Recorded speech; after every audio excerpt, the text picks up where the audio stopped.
और नीतीश को अगर अपनी राजनीति अब भी बचानी है, अब भी राजनीति इनको अपनी बचानी है, आगे की राजनीति बचानी है और इतिहास के पन्नों में नाम दर्ज कराना है सेक्युलरिज्म के नाम पर या देश के प्रति या बिहार को बचाने के नाम पर इनको अपना नाम दर्ज कराना है, तो वो महागठबंधन के साथ शामिल हो जाए, वरना दलालों में इनका नाम सावरकर और गोडसे जैसे जज में इनका गिना जाएगा नाम। अब इनको समझ जाना चाहिए, पलटू राम को, नीतीश बाबू को समझ जाना चाहिए, वरना ये लिपट जाएंगे।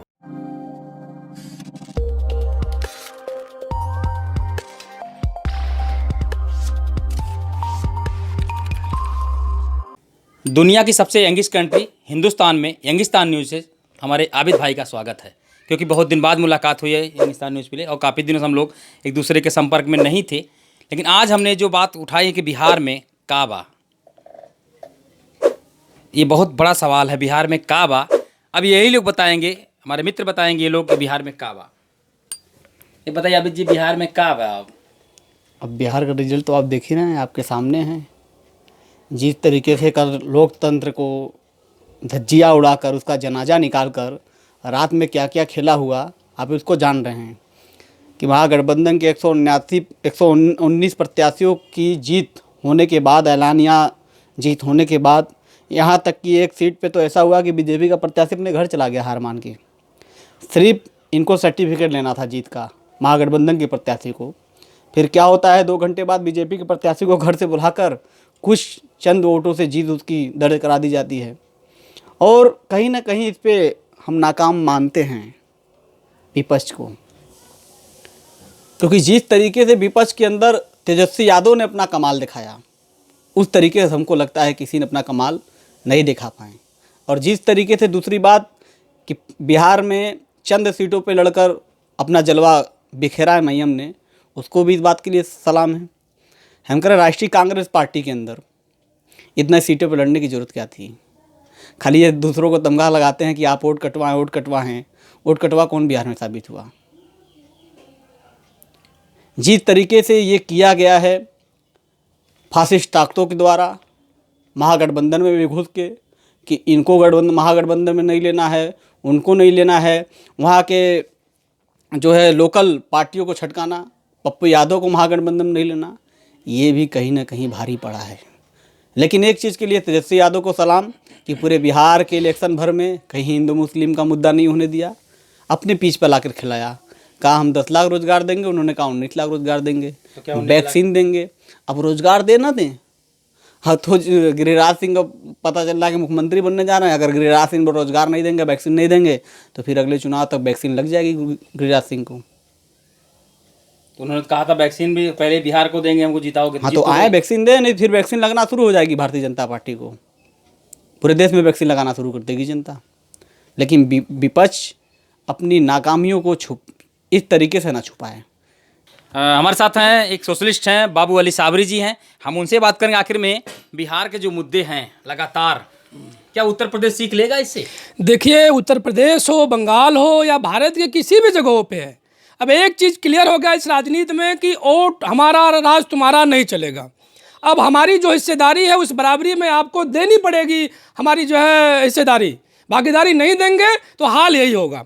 चुनाव हर कम्युनिटी के लोग, आज MIM को लोग दोषी बना रहे हैं कि MIM मटकुटुआ है, असदुद्दीन अवैसी बीजेपी के एजेंट है। मैं बिल्कुल खारिज करता हूँ इस बात को। जब गठबंधन बन रहा था तो बिहार के प्रदेश अध्यक्ष अख्तरुल इमान साहब बार बार प्रयास किए इस बात से कि गठबंधन में शामिल कर लिया जाए, परंतु तेजस्वी यादव का मैं बहुत ज़्यादा तारीफ करता हूं कि उन्होंने अच्छा परफॉर्मेंस किया, परंतु वो ओवर कॉन्फिडेंस में हो गए। कांग्रेस की वजह से ओवर कॉन्फिडेंस में आके MIM को अपने गठबंधन में नहीं लिया और हालात ये हुए। MIM चुनाव तो लड़ेगी, भाई राजनीतिक पार्टी है, सबका अधिकार होता है, बिल्कुल उसको लड़ना चाहिए और लड़ेगी, हर जगह लड़ेगी जो है चुनाव।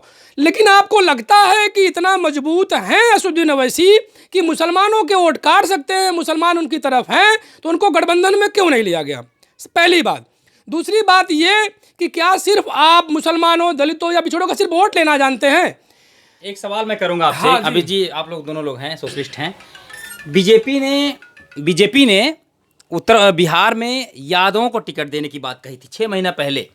तो क्या जो मामला है इनका, तेजस्वी जी का और कई सारे लोगों का, वो यादव को लेकर और ओवैसी जी यादव को हमला किए थे, इस पे संजीदा क्यों नहीं हुए लोग? अब देखिए वही बात है, आखिर में बीजेपी में कुछ यादव हैं। कांग्रेस को लेकर ओवर कॉन्फिडेंस पे चली गई महागठबंधन। बार बार मैं कह रहा हूँ 70 सीट की जगह 20 सीट इनका काट के आप कम्युनिस्ट को दे देते, या 5-10 वैसी 10-15 वैसी को दे देते, या 10-15 आप इनको भी दे देते पप्पू यादव को, तो ये हालात नहीं हुआ होता। हम कह रहे हैं भाई पूरी तरीके से हम कांग्रेस को भी नहीं कह रहे हैं, लेकिन कांग्रेस के ऊपर जो खूनी पंजे पे जो दाग है उसको आप 70 सीट पे हर जगह लड़ा कर इतना ज़्यादा ओवर कॉन्फिडेंस में महागठबंधन के नेता हो गए थे। आखिर में आप बीजेपी के मुख्यमंत्री हो रहे हैं कि कांग्रेस ये नीतीश जी होंगे, इस पे क्या आपकी राय है? अब देखिए क्या करते हैं वो लोग। हमको तो लगता है बीजेपी वाले एकदम छैयड़ मचाएंगे और गिरिराज से एकदम लगा हुआ है गोबर से कोहिनूर निकालने में। गोबर को कोहिनूर बनाने का उनको तरीका पहले से मालूम है। वो छोड़ेगा नीतीश को, नीतीश बाबू को तो ले डूबेंगे, भविष्य की अडवाणी इनको बनाएंगे, पक्का है। अगर ये सरकार में मुख्यमंत्री बनेंगे भी और नहीं बनेंगे तब पर भी, क्योंकि आप नहीं देखे बिहार का चुनाव क्या बता रहा। आज के बिहार के चुनाव में सबसे बड़ी पार्टी कौन है?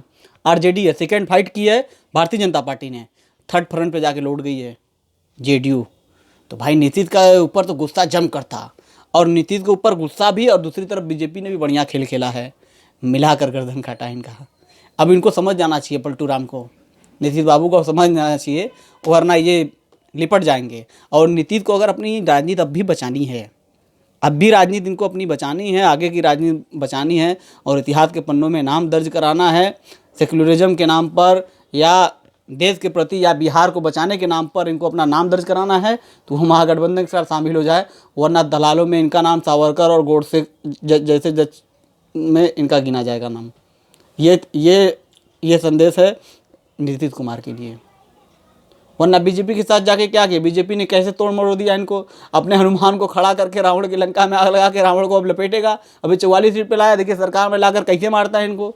नीतीश कुमार को जो है खांसी भी नहीं आएगी। अरविंद केजरीवाल को खांसी आती है ना, नीतीश कुमार को खांसी भी नहीं आएगी।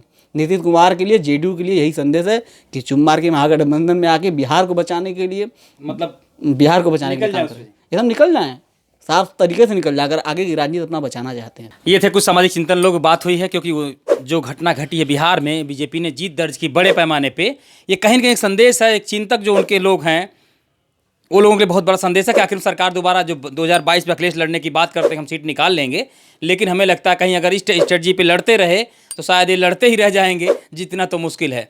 हिंदुस्तान न्यूज़ के लिए आज वाराणसी से ब्रजेंद्र यादव।